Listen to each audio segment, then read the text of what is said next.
Boa tarde a todos. Hoje, dia 13 de maio de 2020, estou me dirigindo aos nossos alunos da disciplina de ETD, quer dizer, Estudo e Teoria do Direito, do primeiro semestre do curso de Direito da Unicatólica. E vamos dar continuidade ao nosso conteúdo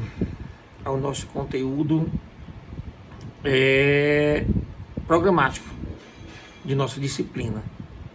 Antes, eu queria passar para vocês algumas informações. Nós estamos com dois eventos de certa forma, de importância vital para o aluno do direito, principalmente aquele aluno que quer se dedicar mais à pesquisa. Na verdade, todo aluno do direito, ele tem que ser um aluno pesquisador, tá bom? Mas tem aqueles alunos que eles têm um viés mais voltado à pesquisa, tá bom? Aquele aluno que gosta de pesquisar, que gosta muito de ler, que gosta muito de produzir artigos, banners, resumos, enfim, trabalhos científicos. Então amanhã, às 16 horas, inclusive as inscrições estão abertas ainda, nós vamos dar continuidade ao nosso curso de introdução à pesquisa. E amanhã, às 16 horas, eu estarei dando uma palestra a respeito da pesquisa de campo. E juntamente comigo estará a professora Ana Paula, tá bom? Eu vou ficar com a parte inicial, vou tratar da pesquisa em campo em si, e a professora Ana Paula vai trazer as técnicas de pesquisa de campo que ela está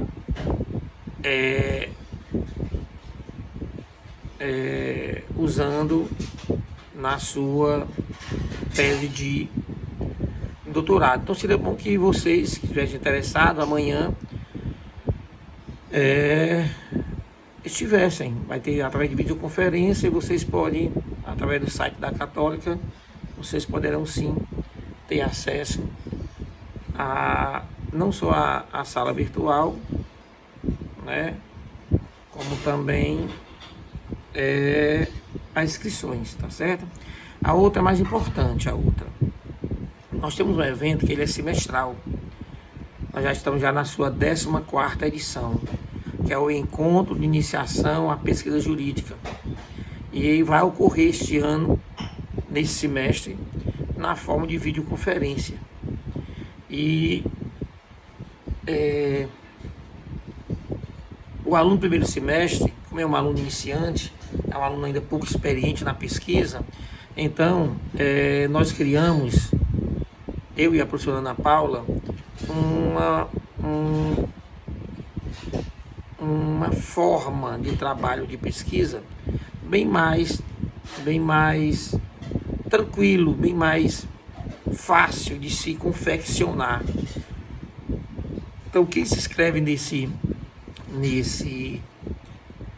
encontro científico, ele pode optar por qual modalidade de trabalho científico ele vai participar. Então nós vamos ter artigos completos, teremos resumos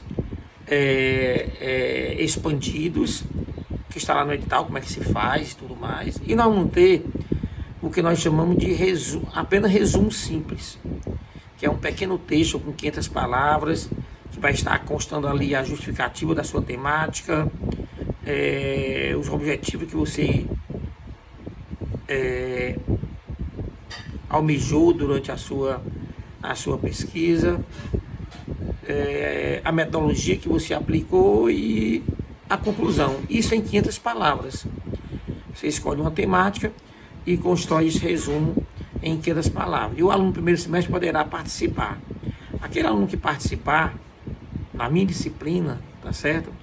Poderá obter até 2 pontos na prova de AP2, tá certo? Então, as inscrições estão abertas até o dia 27 de maio, tá certo? Quem precisar de alguma ajuda, alguma dúvida, pode mandar por e-mail, tá certo? Que eu posso ajudar você nessa construção deste seu resumo. Tá bom? Participem, né? Então quem participar, que eu ver lá a relação, aqueles que participarem terão sim até 2 pontos na prova de AP2. Tranquilos? Acho que é isso, né? E preliminarmente, eu acho que era isso que eu queria falar para vocês. Então, vamos dar continuidade ao nosso conteúdo programático e estamos ainda dentro daquela unidade denominada de direito como instrumento de controle social. E na aula passada, nós trabalhamos, tá certo? Os agentes de controle social. Tá bom? Escolhemos 4 agentes de controle social e fizemos um estudo comparativo, diferenciador de seus instrumentos de controle social. Escolhemos a religião, escolhemos a moral, escolhemos a etiqueta e escolhemos o direito, tá bom? Fizemos ali um quadro diferenciador, explicamos e tal, enfim. Quem não assistiu a aula, por favor, assista. E hoje nós vamos tratar apenas de 2 deles. Vamos fazer um estudo histórico-filosófico sobre a relação de direito e moral. Professor, por que direito e moral? Porque se vocês observarem dentro daquele quadro que nós estudamos na aula passada, vocês vão observar que no direito e moral ele vai ser o único. Os dois vão ser, isso vai sujar. Eles vão ser, tá certo? Os antônimos um do outro, tá bom? Limpei a lente, viu? Eles vão ser antônimos. Nós escolhemos 3 características, não sei se vocês se lembram. Escolhemos o fundamento, a finalidade, a origem e a coercibilidade. Se vocês observarem, o direito, ele tem alguma coisa similar, tanto com a religião como com a etiqueta. Mas se você pegar direito e moral, eles são completamente diferentes um do outro. E aí, em cima dessa antinomia, ou antinomia entre eles, né, assim, bem diverso, vários estudiosos do passado estudaram essa relação entre direito e moral. E nós vamos ver hoje estudar essa relação sob 4 parâmetros, tá bom? Chamado teoria dos círculos. Então, a teoria dos círculos, na filosofia do direito, ela estuda essa relação entre direito e moral. Tá bom, professor? E por que círculos? Por que círculos? Porque os círculos simbolizariam o campo de atuação de cada uma desses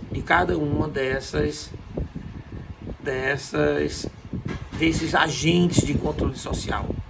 Então nós teríamos um círculo que representaria a moral e nós teríamos um círculo que representaria o campo de atuação do direito. Tranquilo?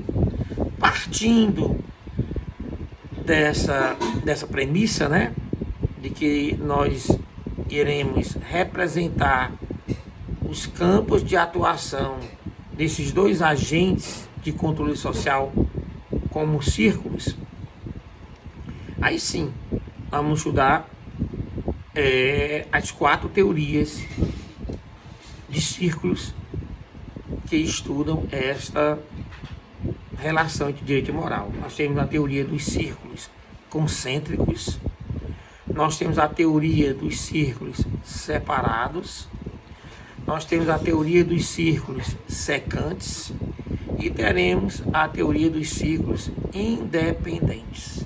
Tranquilo? vamos estudar cada um deles e ver o que é que cada uma dessas teorias defende e também, se houver alguma crítica objetiva, nós a emitiremos. Tranquilo? Então vamos partir agora, vamos partir para a teoria dos círculos concêntricos, tá bom? Também conhecida como teoria do mínimo ético. E aí é como nós tivéssemos um círculo dentro do outro, dessa forma aqui, ó. Eu vou mostrar para vocês aqui, ó. Tá vendo aqui, ó? Esse círculo maior que está em lilás é o círculo do campo, que representa o campo de atuação da moral, tá aí o Mzinho em cima. E dentro nós teríamos um círculo negro, né, em preto. E esse círculo representaria o campo de atuação do direito. Vamos explicar? Vou tentar explicar para vocês, tá bom? É assim, ó, nós vimos na aula passada, nós vimos que a moral, ela está dentro, ela tem um caráter, uma dimensão íntima, interna, subjetiva, tá bom? Subjetiva. Quer dizer, ela é muito individual, esta moral, tá bom? É tanto que nós vimos que o fundamento dela vai estar na intimidade. Estão lembrados disso? Estaria na intimidade. Pois bem, uma norma moral, tá certo? Uma regra moral, caso você não cumpra essa regra, nós vimos que a possibilidade da pessoa receber uma sanção, ela é muito, muito, muito baixa. Isso quer dizer o quê? As normas morais, aquelas normas morais eficazes, são aquelas normas que elas seriam cumpridas espontaneamente. É muito difícil você querer obrigar uma pessoa a cumprir uma norma moral, já que ela não traz consigo quase que nenhuma sanção. Ademais, a moral, ela sofre uma subjetividade, né, muito forte. Por quê, professor? Porque ela pode não ser igual para todos. Quer dizer, o que é moral para mim, tá bom? Pode não ser moral para você. E vice-versa. Tá certo? Então, o que foi que imaginou os pais dessa teoria do mínimo ético, tá bom? Essa teoria, ela é de Jelinek, George Jelinek. Ele é um jurista alemão, tá certo? Da época de 1850, mais ou menos. Mas também tem uma parceria com Jeremy Bentham, que também era um jurista, só que era um jurista inglês, Jeremy Bentham. Também nessa mesma época, 1800 alguma coisa. Então, o que eles imaginaram? Qual seria a relação entre direito e moral? Então, para eles é o seguinte, ó, o que eles imaginavam? Existem normas morais que elas são necessárias para que houvesse uma pacificação social, para que houvesse ali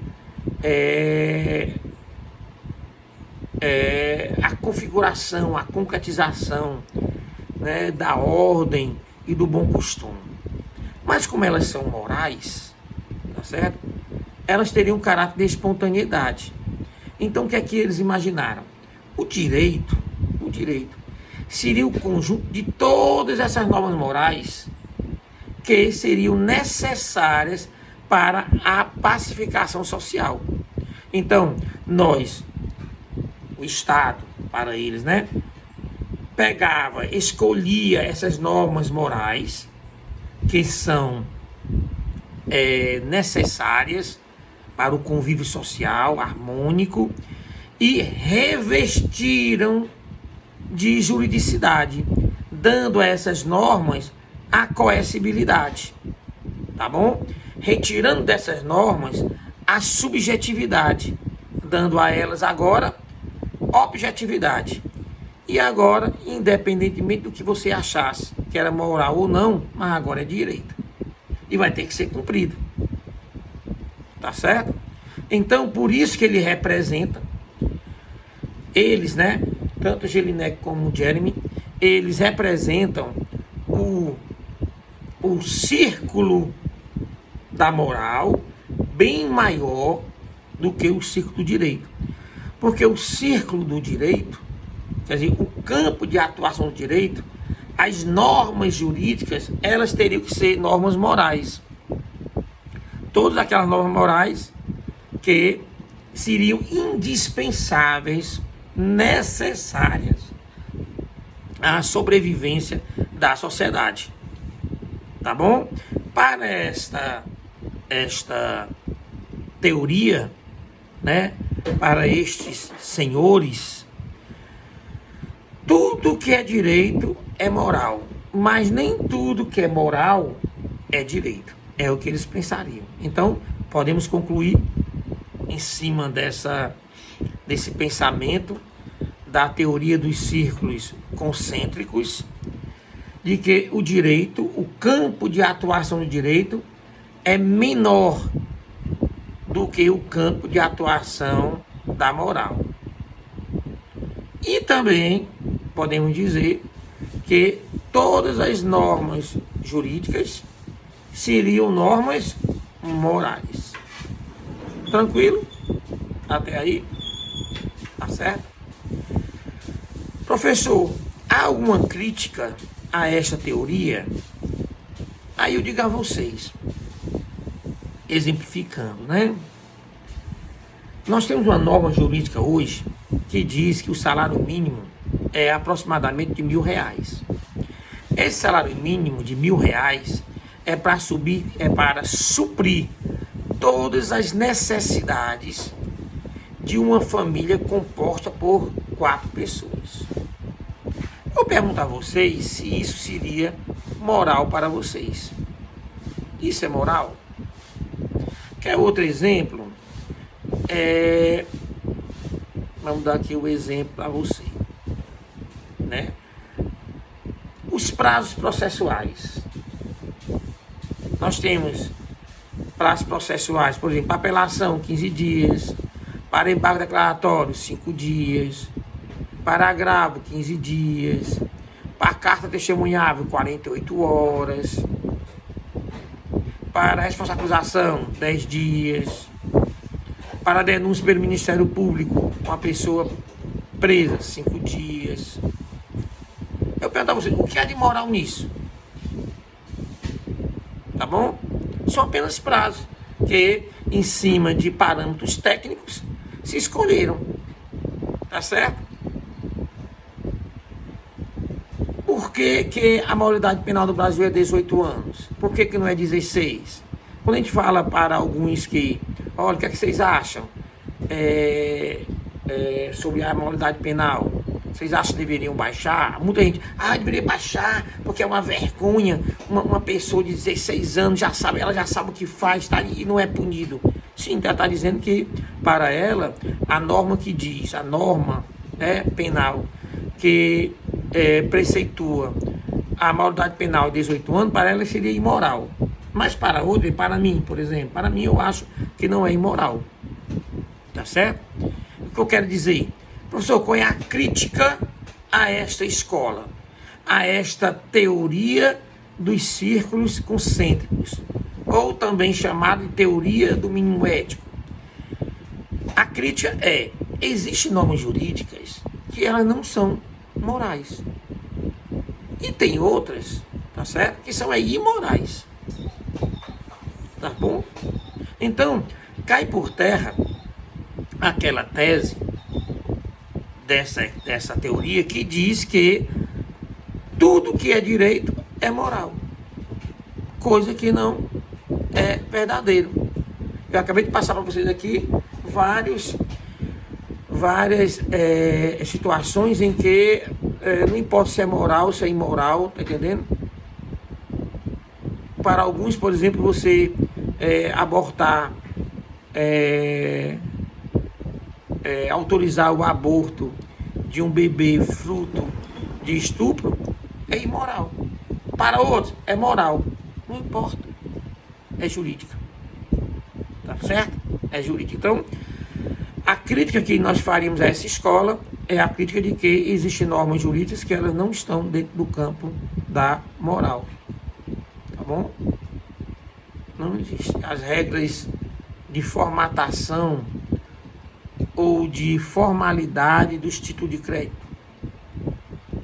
Para ser cheque, tem que ter a denominação cheque.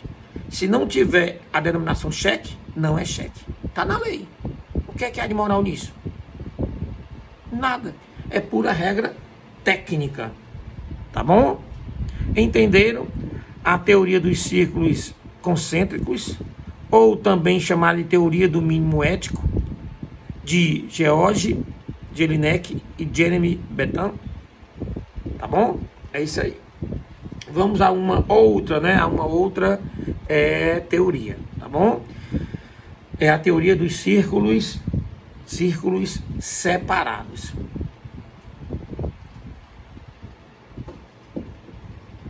Essa teoria dos círculos separados, tá certo? Deixa eu representar aqui para vocês verem. Ficaria mais ou menos assim, ó. Tá vendo aqui, ó? O círculo da moral em lilás, com o Mzinho lá em cima, tá vendo aí? E o círculo direito, essa é mais preta, né? Tem um Dzinho em cima, tá bom?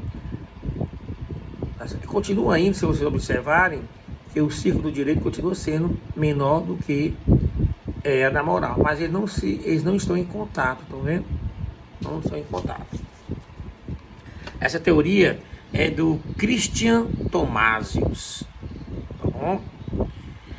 É de 1655, bem antiga, 1670, por aí. O que é que ele dizia?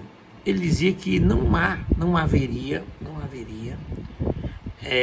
nenhuma relação entre direito e moral. Para eles, as regras morais simplesmente iria se referir ao comportamento humano na esfera da intimidade. E as regras jurídicas referiam ao comportamento do homem em seu exterior.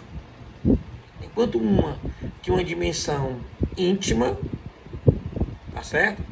A outra tinha uma dimensão explícita, pública. Então não haveria nenhuma relação entre direito e moral para essa teoria de Christian Thomasius, tá bom? Simples ela, sem mistério. Ele continua a defender que o círculo, o campo de atuação da moral é maior do que o campo de atuação do direito, tá bom?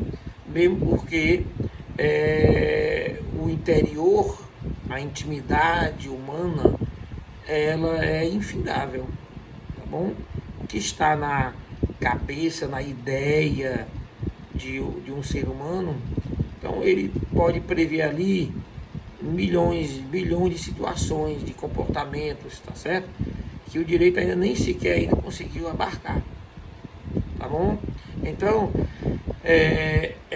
existem, digamos assim, um número infinitos de comportamentos humanos, mas o comportamento jurídico, aqueles comportamentos tidos como jurídicos, eles são previstos. Então que nós, apesar de ser milhões, mas está lá previsto nas normas, tranquilo? Então, esse campo de atuação do direito ainda continuaria ainda menor que a moral. A única assim, a tese fundamental dessa escola é a de que as normas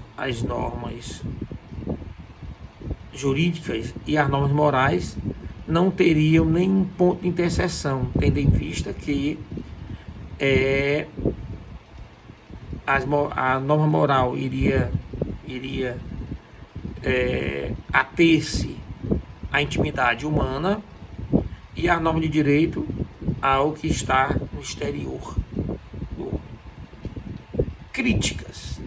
Simples a crítica, né? Primeiro, existe o que nós denominamos de dolo. Você já ouviu falar em dolo no direito? Dolo, ele está muito ligado ao que nós chamamos de... Quando a gente fala de dolo, a gente fala de vontade e resultado, tá certo? O que é o dolo? O que é um comportamento doloso? Comportamento doloso é aquele que você conhece o resultado do seu comportamento e você deseja aquele resultado. Que chama isso de dolo. Tá bom? Eu, Vasconcelos, sei que se eu atirar na cabeça de alguém, eu vou matá-lo. Tá certo? Eu vou matá-lo. Então eu sei qual é o resultado. Mas eu desejo matar fulano de tal dos anzóis. E vou lá e mato. Homicídio doloso é diferente daquele homicídio culposo. Tá certo? O homicídio culposo é aquele em que você pode até conhecer o resultado, mas você não desejava, nunca quis o resultado. Por exemplo, eu sei que se eu atropelar alguém, eu posso matá-lo. Eu sei qual é o resultado. No entanto, eu dirijo a mais de 80 km por hora, mas eu não desejo, eu não quero. Nunca vou querer matar alguém atropelado. E se acontecer, de porventura, eu perder o controle do veículo por negligência ou imprudência e vier a matar alguém, esse homicídio, ele é homicídio culposo. Eu nem para o tribunal de júri eu vou, tá certo? Quiçá preso, já que a penalidade é bem menor mesmo do que o homicídio doloso, tá certo? E se eu preencher alguns requisitos, do tipo primariedade, bom comportamento, enfim, nível de culpa, talvez eu fique e responda em liberdade, tá bom? Então, professor, o que você está falando sobre esse assunto e essa escola? É porque essa escola, ela defende que há uma total desconexão entre o campo de atuação do direito e o campo de atuação da moral. E eu estou dizendo para vocês que o direito, em alguns momentos, ele se interessa com a sua intimidade, com o que você quer, tá bom? Inclusive com o que você assume o risco, que a gente chama de dolo eventual, tá certo? O dolo eventual, quer dizer, o que é o dolo eventual? O dolo direto é aquele que o seu resultado e deseja o resultado. O dolo eventual é aquele que o seu resultado eu não quero, mas eu assumo o risco. Tudo isso tem a ver com minha subjetividade, com a minha intimidade, com o que eu penso, com o que eu desejo. Então, consequentemente, tá certo? Essa escola, ela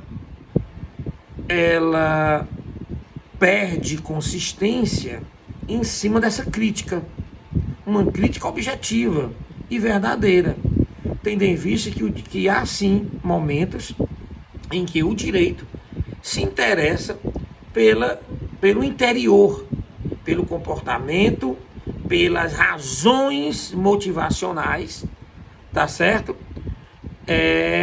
Da pessoa. Então, você não pode pegar e dividir. Normas morais são aquelas, tá bom? Relacionadas ao comportamento do homem na sua esfera íntima, na sua esfera interior. E o do direito seria aquelas com aquele conjunto normativo que estaria referenciando ao comportamento humano exteriorizado, ou comportamento do homem no exterior. Eu acabei de mostrar a vocês que há momentos em que nós em que o direito ele se interessa sim pela sua intimidade. Quer outro exemplo? O casamento civil. No casamento civil, o juiz de paz, aquele que vai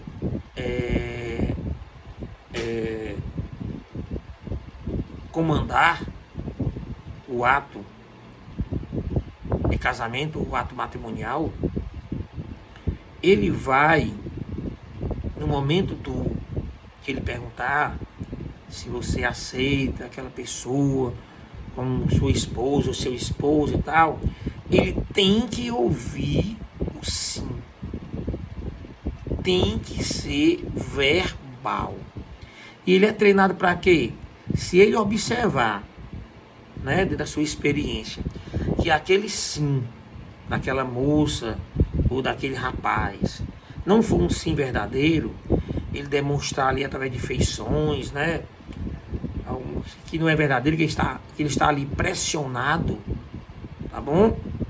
Ele pode sim interromper a cerimônia, o cerimonial, né, do casamento civil.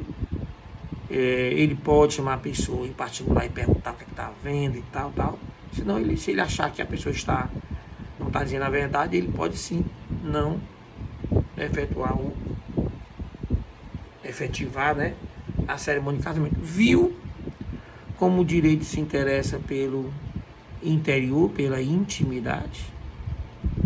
Tranquilo?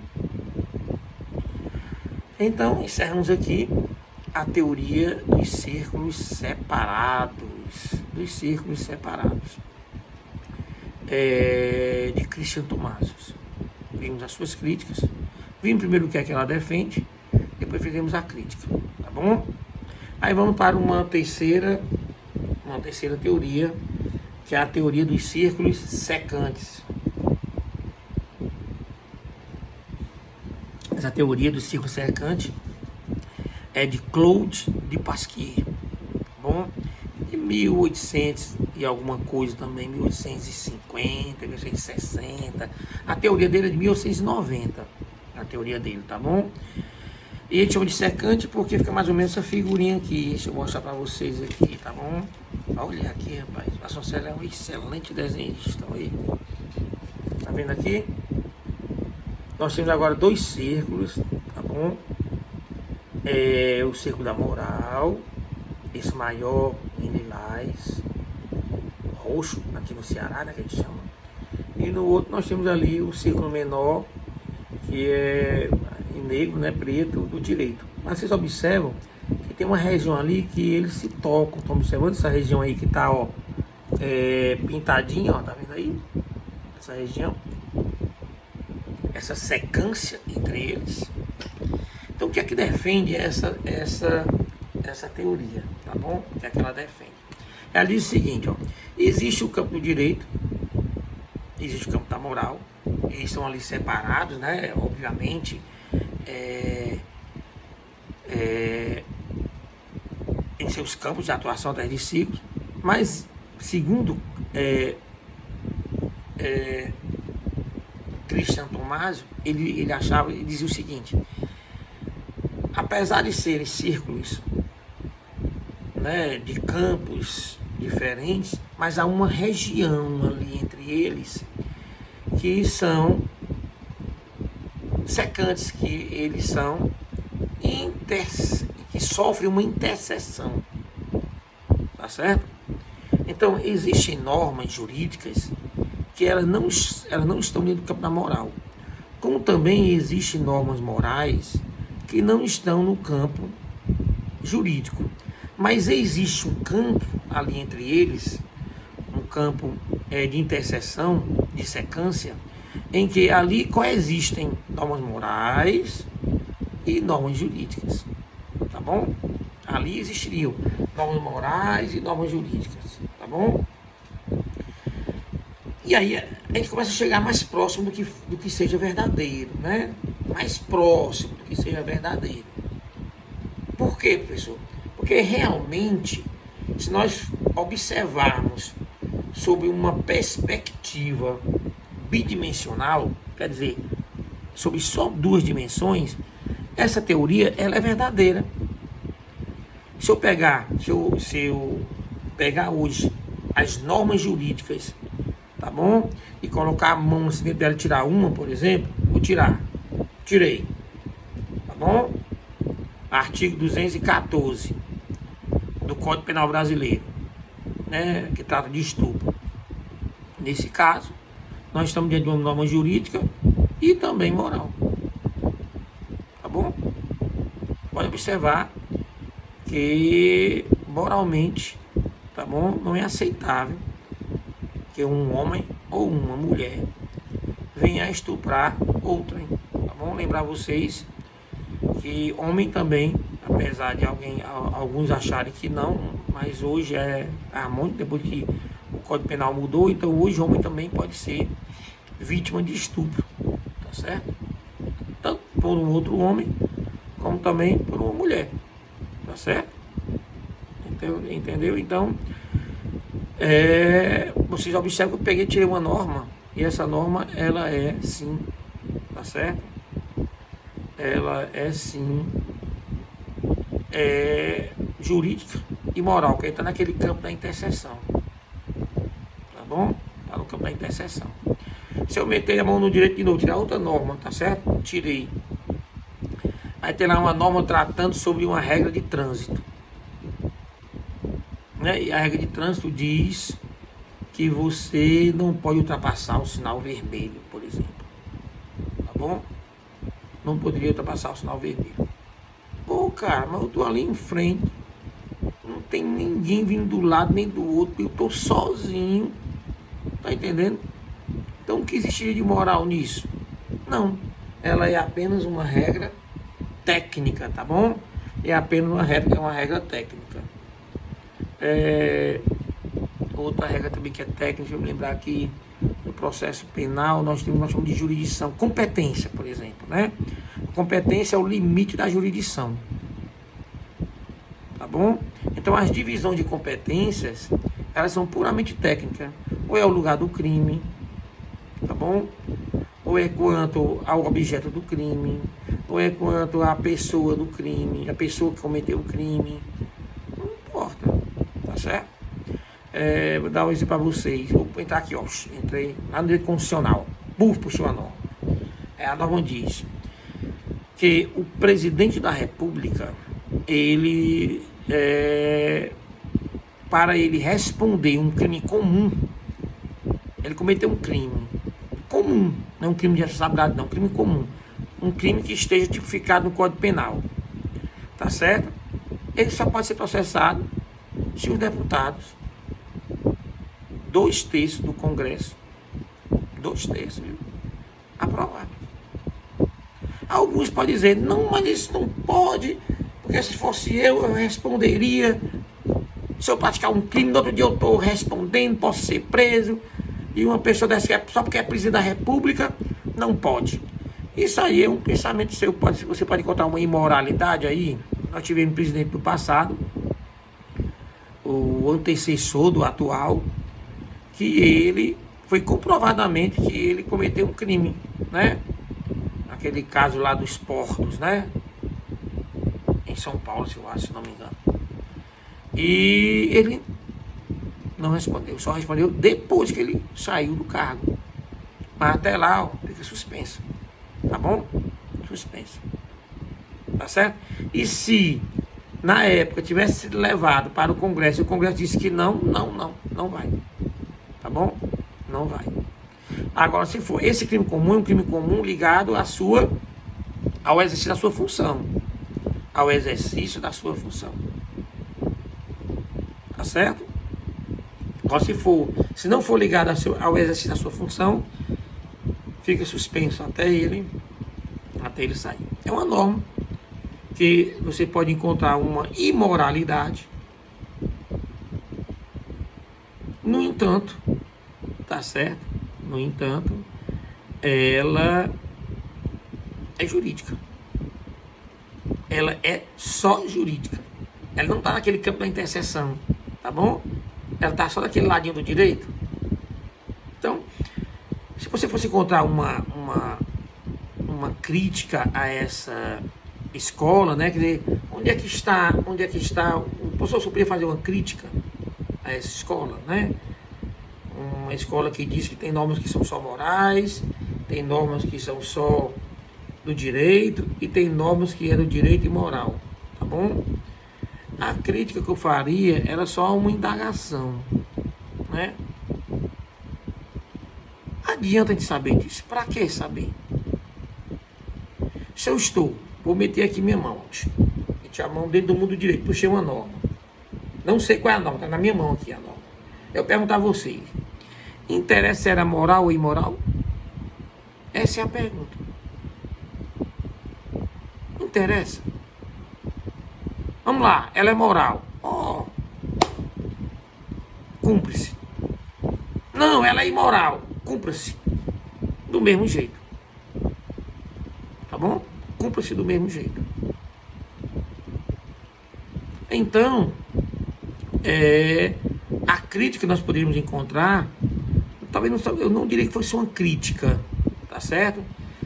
Seria uma falha na finalidade de entender essa teoria, né?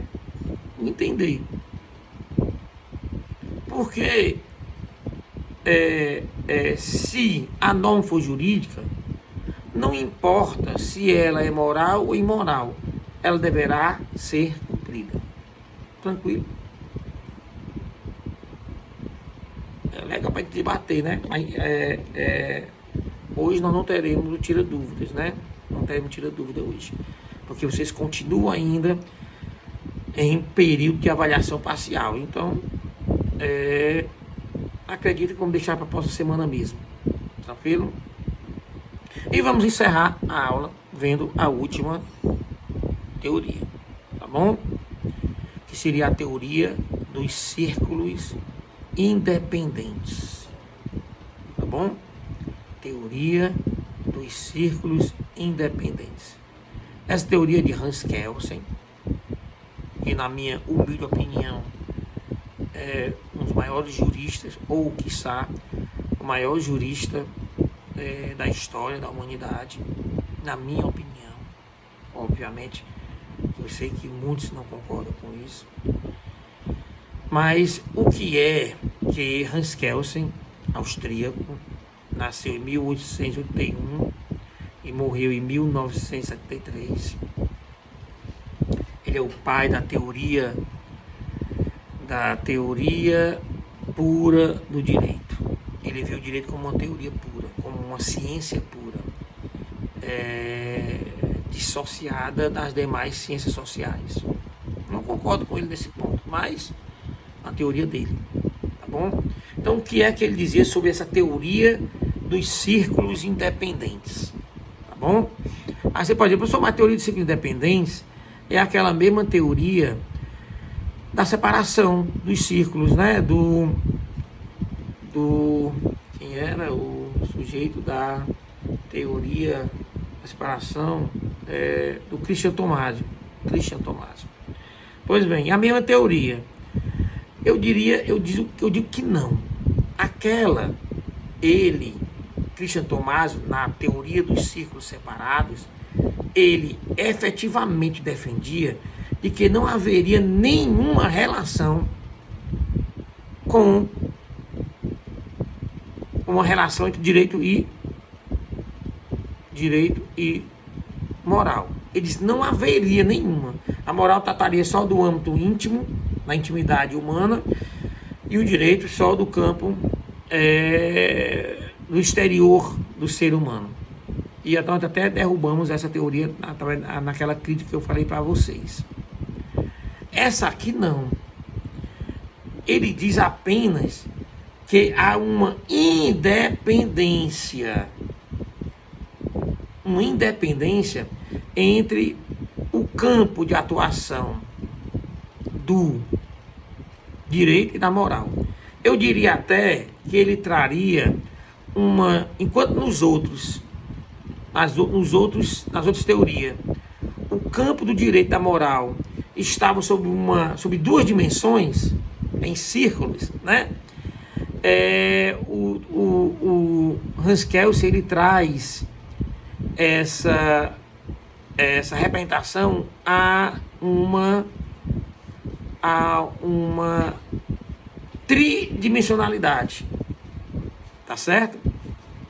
dependendo do ponto de vista, você pode ver a norma jurídica como apenas do direito, como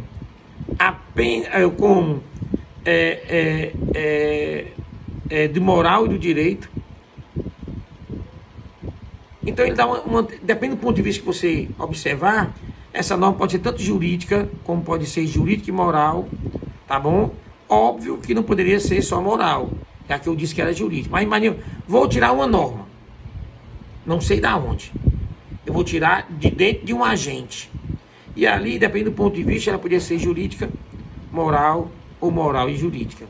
É como se ele desse uma tridimensionalidade. É como se os círculos ficassem, eu já posso apresentar aqui, desta forma. Imaginemos que aqui foi o círculo da moral, ó, tá bom? Aqui é o círculo da moral, aqui, certo? E essa aqui é o círculo do direito. Então, se eu botasse assim, por exemplo, você diria que haveria um campo de atuação entre direito e moral, tá bom? Teria aqui um campo de atuação. Mas que se eu virasse ela um pouquinho, vocês vão ver, ó, que elas não estavam se tocando, ó. Na realidade, era só, ó, uma ilusão, ó. Você pensa que há um campo de atuação entre direito e moral. Ali, ó. O que é direito é moral. Nesse cantinho do meio, entre os dois círculos. Mas na realidade, ó, quando eu vir, ó, quando eu girar aqui, ó, tem nada a ver um com o outro, ó. São independentes, tá bom? O que é que ele quer dizer? Ele quer dizer que não importa, tá certo?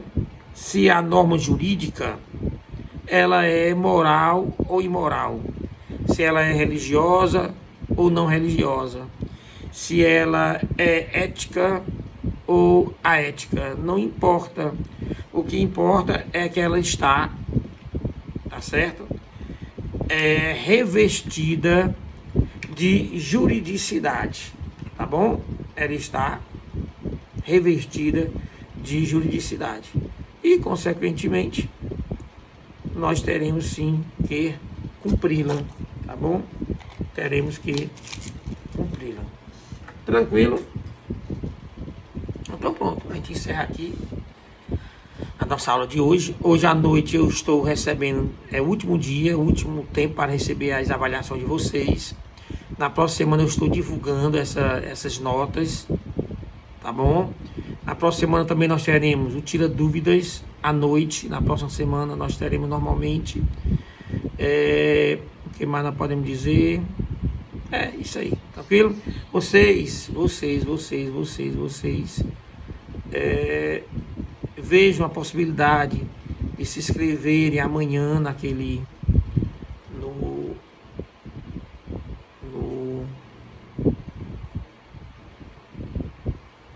na palestra da manhã, que vai ser feita por mim e pela professora Ana Paula. E também vejo a possibilidade, né, que a maneira não é só pelos pontos na avaliação, é pela experiência na exposição oral, na defesa de um evento, de um fenômeno que você estudou, tá certo? Então participe também do encontro de iniciação à pesquisa jurídica. Isso aqui vai ter com inscrições abertas até o dia 27 de maio, tá bom? Participem, tá certo? Mas o que eu vou fazer? Você vai escolher um fenômeno jurídico, você vai estudar esse fenômeno jurídico, depois em 500 palavras, você vai botar um título, tá bom? Sei lá, vou botar aqui, vou estudar, por exemplo, vou chutar aqui, né? Maus tratos aos animais, tá bom? Sob uma perspectiva do direito civil, quer dizer, danos civis, né? Uma coisa é maltratar um animal, vai para o lado penal, mas você pode maltratar um animal e você ter repercussões patrimoniais, vai ter que pagar os danos que você causou. Então vai lá, o tema: maus tratos aos animais sob um parâmetro do direito civil. Tema. Aí você vai estudar esse tema, aí vai justificar o tema, vai colocar os objetivos que você queria com o tema, a metodologia que você utilizou e dizer qual foi a conclusão que você chegou. Isso só pode ser feito em 500 palavras. Quer dizer, é meia lauda, tá bom? escolhe ali umas palavras-chave, 3 palavras-chave, e ali envia para o trabalho. O resumo simples para você do primeiro semestre, a categoria é resumo simples. Não tem subdivisões, é um texto só, 500 palavras, um só parágrafo, e você tem que conter tudo isso, tá bom? Tudo isso não, essas 4 coisas, né? Justificativa, objetivos, metodologia e a conclusão. Tá certo? E aí no dia você vai ter 5 minutos para você, numa videoconferência, expor o que você encontrou, sua conclusão, o que você trabalhou. Tranquilo? Treina a oratória, treina a capacidade de pesquisar, treina a capacidade de oralidade e além de ser beneficiado com a avaliação parcial, tá bom? E melhor de tudo, né? Aprendeu, tá bom? Tchau, tchau. Se cuidem. E assim que terminar aqui eu mando para vocês a aula de hoje, tá bom? Acompanhada de um livro, acompanhada de roteiro, tá bom? Os questionamentos que eu posso fazer, tá certo? Tenham cuidado. Tchau, tchau. Saudades.